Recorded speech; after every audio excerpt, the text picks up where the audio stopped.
Good morning people, we are discussing about the August insta quiz को हम history discuss कर रहे हैं। Let discuss the first question of today. First question में दे रखा है, कुछ ऑथर दे रखे हैं, लिस्ट ऑफ द बुक दे रखे हैं। तो बताना कौन सा किसके द्वारा लिखा गया है। मॉडर्न हिस्ट्री से रिलेट करते हैं, यहाँ पे एंशिएंट एंड मेडिवल भी कह सकते हैं। कहीं ना कहीं थोड़ा बहुत क्वेश्चन है, ये जो क्वेश्चन है मेडिवल से रिलेट कर रहा है। तो आपको बताना मुझे अशोक घोष क्या उनके द्वारा कामसूत्र लिखा गया था। अगर आपको पता हो कामसूत्र के बारे में, अच्छा मिलाना है आपको, सॉरी ये मुझे बताना है किसके द्वारा, अशोक घोष के द्वारा क्या लिखा गया है। एंड अगर आपने मेरी आर्ट एंड कल्चर की वीडियो देखी होगी तो मैंने बताया था अशोक घोष के द्वारा कौन सी बुक लिखी गई थी। और आर्ट एंड कल्चर को अगर मैंने ये भी हिंट दे दी तो हम क्या पढ़ते हैं बेसिकली, जो यूपीएससी की फेवरेट थीम भी है। तो एनीवे क्या वत्सायन के द्वारा कौन सा लिखा गया है। देन नागसेना है, देन हला ने भी जो है बुद्धिस्ट के बारे में कुछ लिखा है। तो आपको देना कौन सा यहाँ पे सही है। तो अशोक घोष के द्वारा लिखा गया है डेट इज द बुद्ध चरित्र, यस चरिता या फिर चरित्र कह सकते हैं। देन वत्स्यायन के द्वारा कामसूत्र लिखा गया है। एंड हाला के द्वारा गत सप्तशती लिखा गया है, जो पाला रूलर के किंगडम थे, पाला रूलर के किंग थे एक। देन नागसेना मिलिंद पानो, जो हमारे इंडिया में आके उन्होंने बुद्धिस्ट को अपना लिया था। तो ये उसकी स्टोरी को डिपिक्ट करते हैं। एनीवे नेक्स्ट क्वेश्चन पे चलते हैं। Second question is about the regulating act of 1773, जिसमें एक ब्रिटिश का कंट्रोल आ गया था, लेकिन वो ढंग से कंट्रोल नहीं कर पाए थे। उसके बाद 1784 में रेगुलेटिंग एक्ट आता है। रेगुलेटिंग एक्ट नहीं तो I think Pitt's India act कह सकते हैं। तो वहाँ पे control board of control and director general बनाए जाते हैं, मतलब दो हिस्सों में डिवाइड कर दिया जाता है। तो ये फर्स्ट स्टेप है रेगुलेट करने के लिए ब्रिटिश गवर्नमेंट के द्वारा लिया गया था ईस्ट इंडिया कंपनी के अफेयर को इन इंडिया। नंबर सेकंड है, इसने जो है इस्टेब्लिश किया था सुप्रीम कोर्ट एट कलकत्ता में। ये प्रमोट करते हैं servant of the company to engage in any private trade. Is it, देखो एक तरफ से ये क्या रेगुलेट करना, क्या ये फिर प्राइवेट ट्रेड में इंक्लूड करेगा? नहीं, ये नहीं करेगा। तो फर्स्ट एंड सेकंड से ही है। तो the great important constitution important है, इसे 1773 से ही स्टार्ट हुआ था। ये जो है फर्स्ट स्टेप था by the British government to control और the regulate the affair of the East India company. Recognize करता for the first time the political and administrative control of the company. इसने foundation रखा था central administrative India, जो British government को कहीं ना कहीं रेगुलेट करना था। ये प्रोवाइड करता है establish the supreme court and 1774 comprising 1 chief justice and 3 other जजेस। और ये जो चीफ जस्टिस है वो लिख कर आया था उस एक्ट में। It prohibit the servant the company from engaging any private trade. तो ये इंपॉर्टेंट फीचर है। Next question is about the Carnatic war. Carnatic war जो है 3 बार हुआ है। फर्स्ट एंड थर्ड जो है एफिलिएटेड था, जो ब्रिटिश और फ्रांस में चल रहा था इन द यूरोप और द नॉर्थ अमेरिका उनकी कॉलोनी थी उसमें। एंड बट ये उसी का ही सक्सेशन कहा जा सकता है। एंड फर्स्ट जो कार्नेटिक वार था ये जो है सक्सेशन था ऑस्ट्रेलियन के सक्सेशन। नंबर सेकंड जो बैटल ऑफ वानीवाश जो थर्ड युद्ध का था जो 1760 में हुआ था, यस वो उसने एंड कर दिया था फ्रेंच ब्रिटेन इन इंडिया। तो मतलब कौन सा यहाँ पे सही है? दोनों के दोनों यहाँ पे सही है। फर्स्ट कार्नेटिक वार जो है 1744 में, 1748 was taken by the war of the Australian succession. तो बताना चाहिए आपको।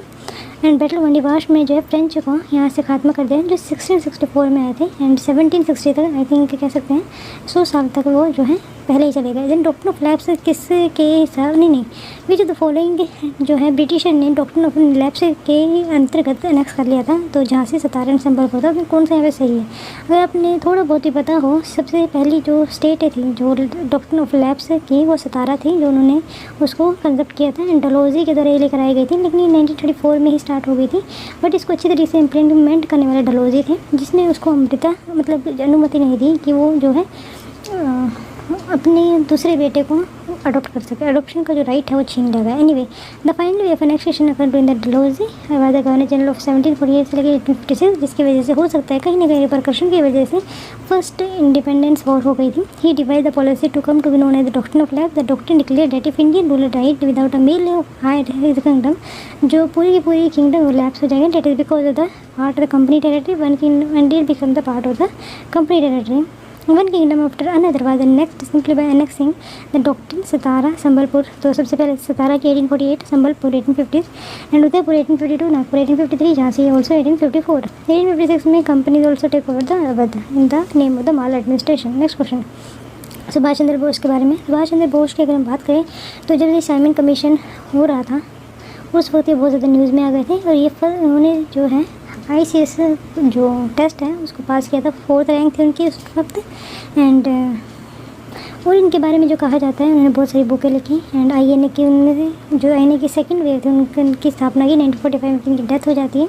एंड उन्होंने फॉरवर्ड ब्लॉक भी बनाया था एंड ये पार्ट थे इकोनॉमिक काउंसिल के। Anyway let's discuss the question. He was the president of finance 2 consecutive year. तो क्या वो प्रेजिडेंट रहे थे? अगर आपने 1938 का जो सेशन था त्रिपुरी और द हरिपुरा सेशन ऑफ 1939 सुना हो तो आपको पता होना चाहिए।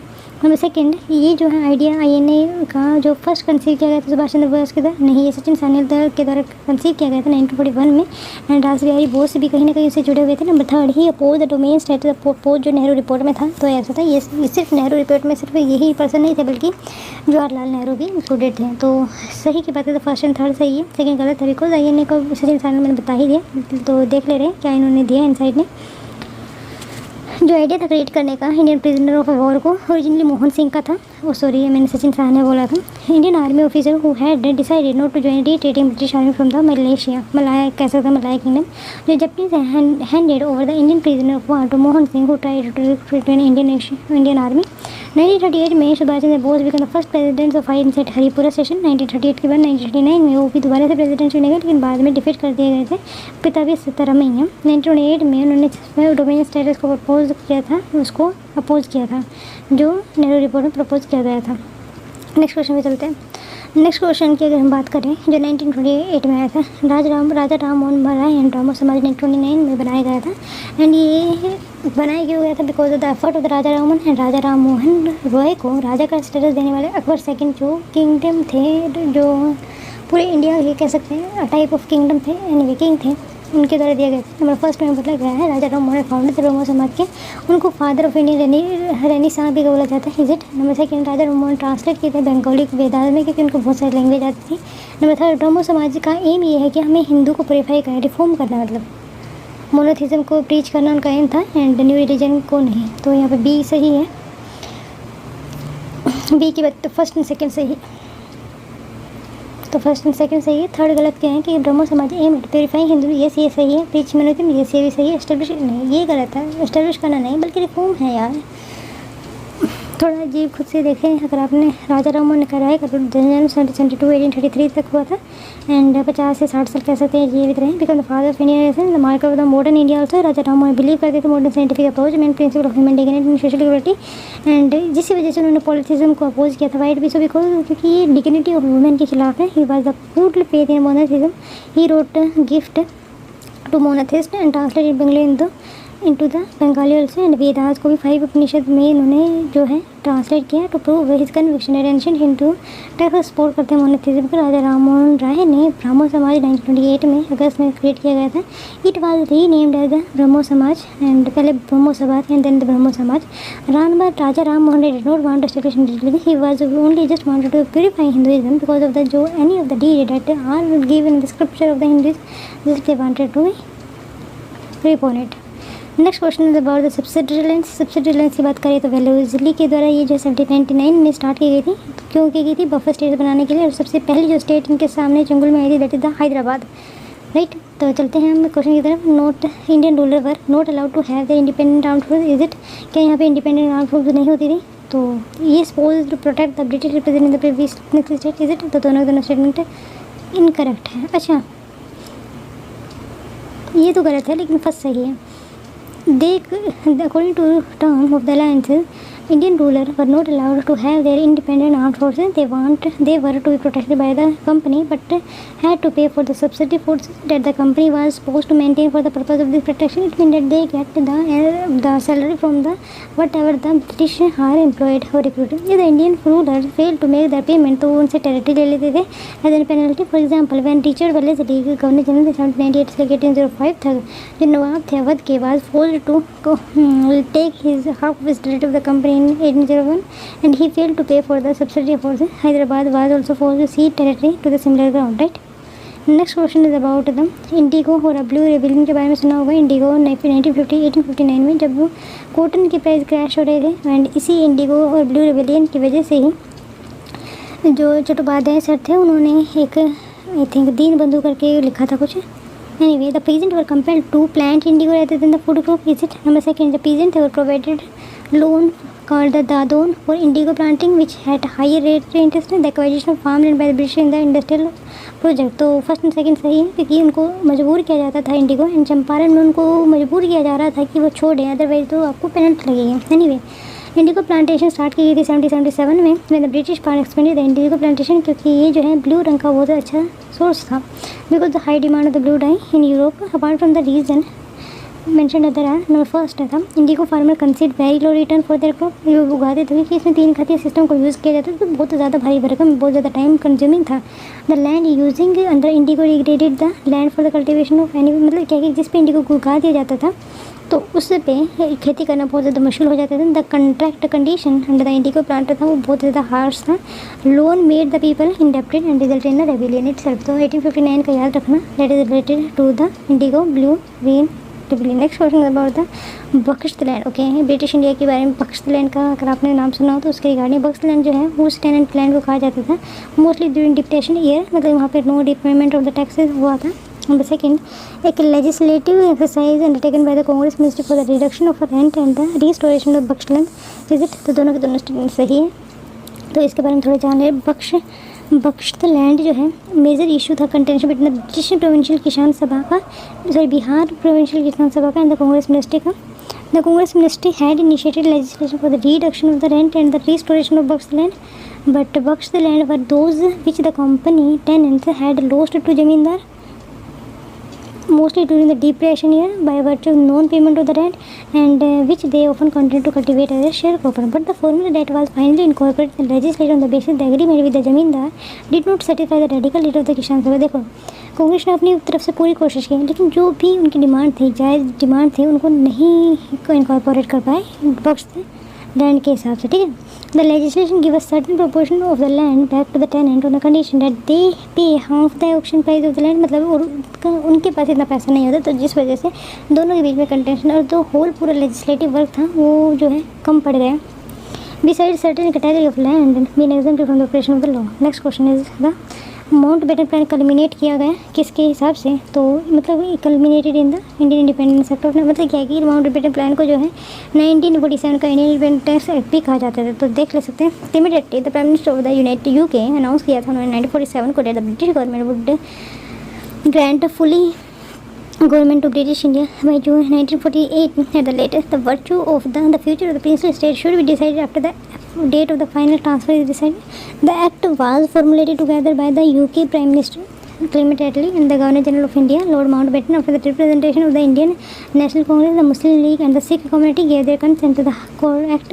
This was to 3 June plan Mountbatten भी कहा जाता है। नेक्स्ट क्वेश्चन पे चलते हैं। जो देखो हड़प्पन सेटलमेंट जो है एसोसिएटेड है, तो प्लगी ऑन द क्रॉप क्या वहाँ पे होता था, मिक्सड क्रॉपिंग की जाती थी, कंजप्शन किया जाता है एनिमल प्रोडक्ट का, या प्रैक्टिस ऑफ इरिगेशन भी हुआ करता था। तो कौन सा यहाँ पे सही, तो चारों के चारों सही है।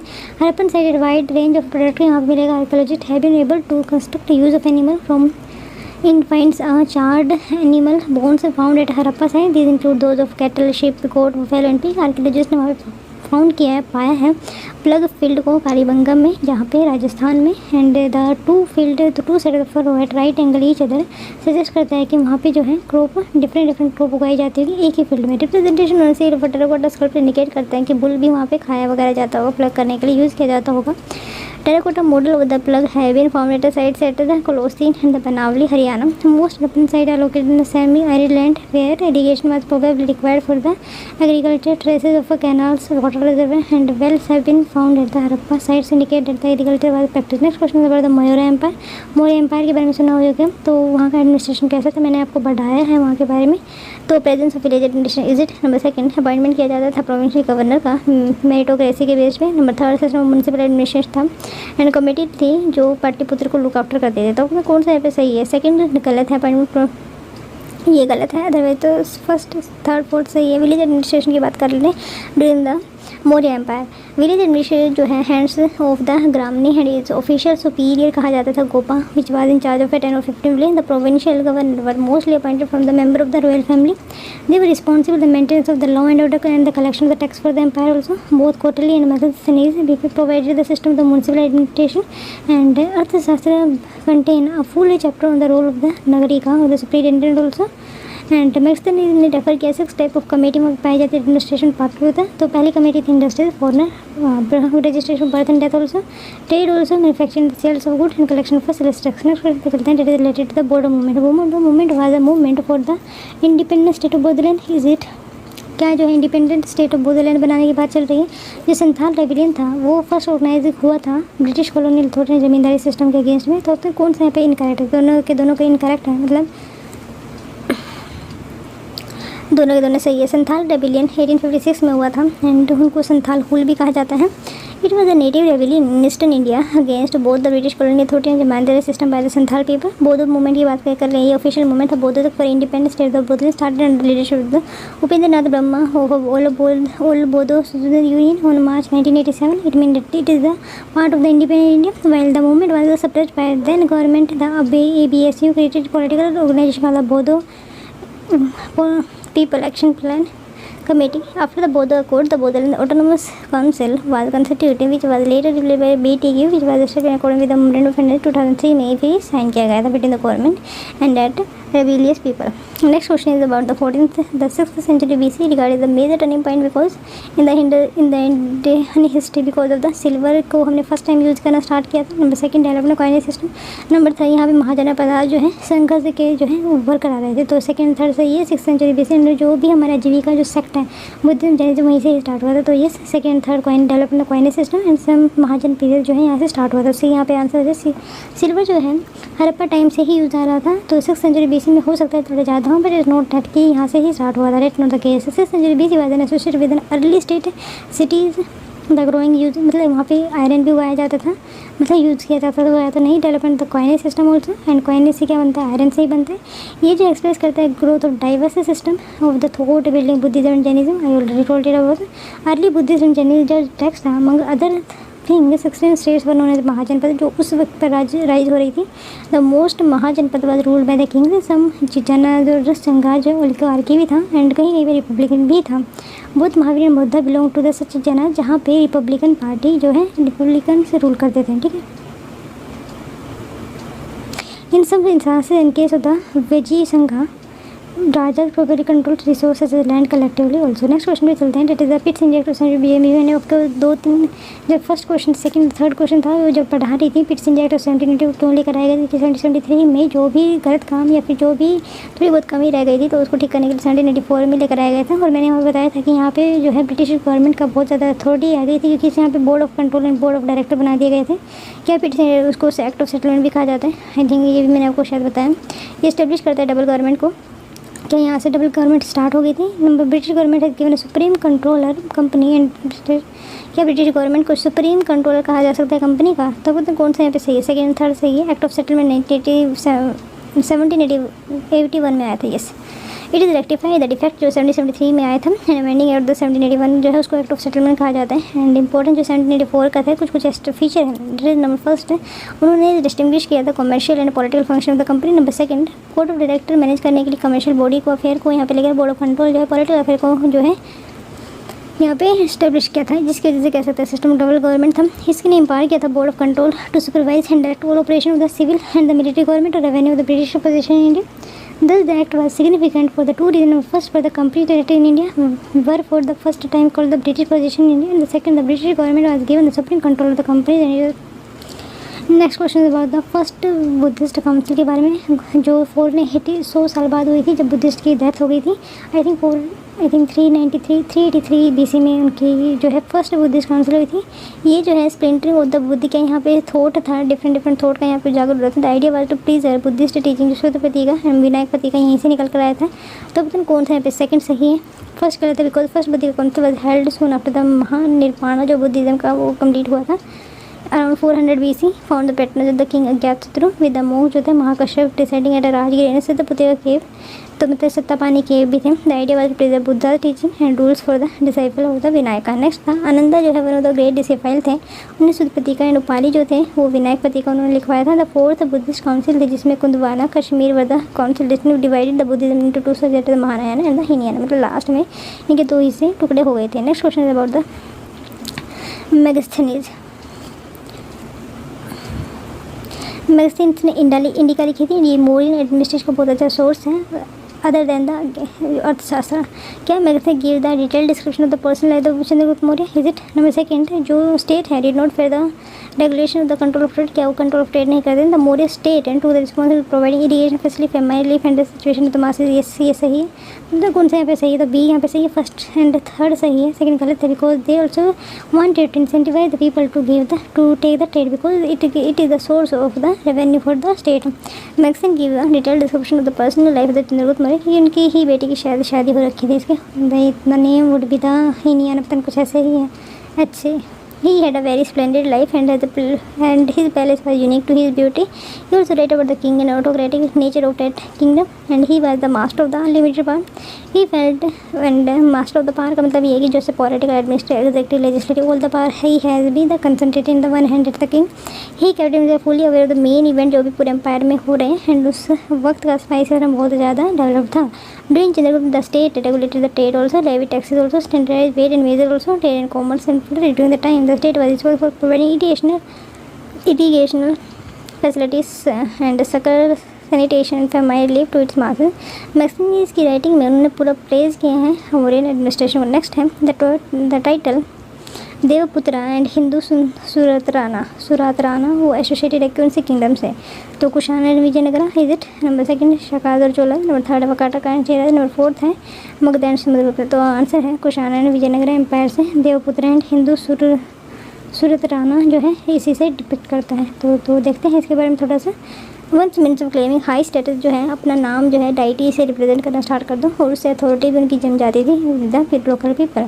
This strategy is best exemplify की गई है कुशानाज के द्वारा एंड उसको ही फॉलो किया गया है साउथ में विजयनगर एम्पायर में. जो क्लोजर स्टेटस था कुशानाज का has been found installed in shrine at the math near Mathura. Also similar statue जो है अफगानिस्तान में भी पाया गया है. Some historian feel that it indicate the Kushanas consider themself god like. मैंने कुशानाज जो रूलर थे also replaced the title of the Devaputra or the son of the god, possibly considered inspired by the Chinese ruler who called themselves sons of heaven also. So जो वहीं उसी वक्त की century की जो सिविलाइजेशन थी वहाँ से भी उन्होंने जो है इंस्पिरेशन ले इस तरीके से एक राजा कहा जा सकता है. The Vijayanagara king claimed to have an behalf on the god of Virupaksha. Virupaksha जो रिलेट करते हैं वो वैष्णविज्म से था. नेक्स्ट क्वेश्चन है part of the newspaper emerge during the year of the Swadeshi movement. Yes is it? Which match the following newspaper. तो कौन से पर्सन ने कौन सा जो है न्यूज़ पेपर लिखा है? क्या स्वदेश मित्रम जय शंकर अय्यर, उन्होंने हिंदू भी लिखा है. क्या ये सही है? अमित बेजरा. क्या मोतीलाल घोष सही है या voice of India N Sen? तो I think first and second सही होना चाहिए. Third is because voice of India is of the Gandhi ji ने शायद लिखा था. देखते हैं किसी के द्वारा लिखा गया. स्वदेशी मित्र जो है जी कृष्ण अय्यर थे, ये एडिटर भी रह चुके हैं. केसरी महारथा जो है बीजी जो बाल गंगाधर तिलक के द्वारा. एंड बंगाली जो है सुंदर बनर्जी. एंड अमृता बाजार पत्रिका जो है शिशिर कुमार घोष एंड मोतीलाल घोष ऑल्सो.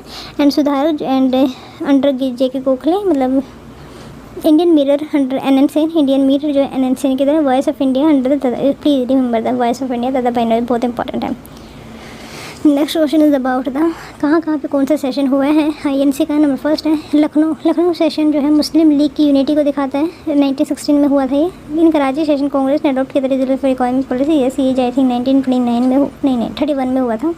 तो दोनों सही है. सी यहाँ पे सही हो जाएगा. थोड़ा देख ले रहे हैं इसके बारे में. द लखनऊ पैक्ट जो है कांग्रेस और मुस्लिम लीग जो है consider important even the nationalist struggle. यहाँ पे एक गलत काम ये भी हुआ था कि जो कांग्रेस थी उन्होंने मुस्लिम लीग के जो जॉइंट इलेक्टोरेट थे या फिर डिफरेंट इलेक्टोरेट थे तो उनको अपना लिया गया था.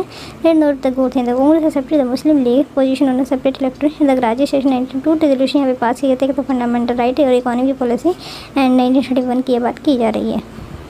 और याद रखना 1930 में कोई भी सेशन नहीं हुआ था. और इसी के साथ हमारा ये सेशन कम्प्लीट हो गया. ओके हम एक बार रिवाइज कर ले रहे हैं. तो फर्स्ट क्वेश्चन था हमने ऑथर देखे थे और कौन कौन सी बुक किसके द्वारा लिखी गई है. नेक्स्ट क्वेश्चन हमने जाना था रेगुलेटिंग एक्ट ऑफ 1773 कुछ फीचर देखे थे. एंड देन फिर हमने जाना था फर्स्ट कार्नेटिक वार के बारे में and what is the relation between the then on the आज के बीच में. देन है सबसिडी अलायंस के बारे में जाना था किस तरीके से सबसिडी अलायंस हेल्प की थी. देन ब्लू इंडिगो के बारे में जो 1959 में हुई थी तो उसके बारे में जाना था. नेक्स्ट क्वेश्चन में बख्श लैंड के बारे में जानना था जो कंट्रोवर्सी रही थी बिहार किसान सभा वर्सेस द कांग्रेस के बारे में. तो ये जानता था. मौर्य एम्पायर का किस तरीके का सिस्टम था ये जाना था. नेक्स्ट में ट्राइबल मूवमेंट के रिगार्डिंग जाना था बौद्ध मूवमेंट एंड जो संथाल मूवमेंट हुई थी. नेक्स्ट क्वेश्चन में हमने जाना था 6th सेंचुरी BC के इंडिया के इंडियन हिस्ट्री कि किस तरीके से वहाँ का एडमिनिस्ट्रेशन रहा था। देन पिट्स इंडिया एक्ट के बारे में जाना था 1784 का। एंड देन फिर हमने फर्स्ट बुद्धिस्ट काउंसिल जो है हुई थी उसके बारे में जाना था। नेक्स्ट क्वेश्चन में हमने जाना था मौर्य एडमिनिस्ट्रेशन मैगस्थनीज के बारे में। एंड देवपुत्र एंड हिंदू सुल्ताना किसके द्वारा ये जो है बात ली गई थी, तो you have to know Kushan and Vijayanagar of the south. Okay, एक क्वेश्चन रह गए। तो कुछ पावरफुल न्यूज़पेपर हमने जाने थे कि किसके द्वारा लिखे गए। एक बात याद रखना कि वॉइस ऑफ इंडिया दादा भाई नौरोजी एंड सेन के भी याद रखना, इंडियन मिरर ऑल्सो।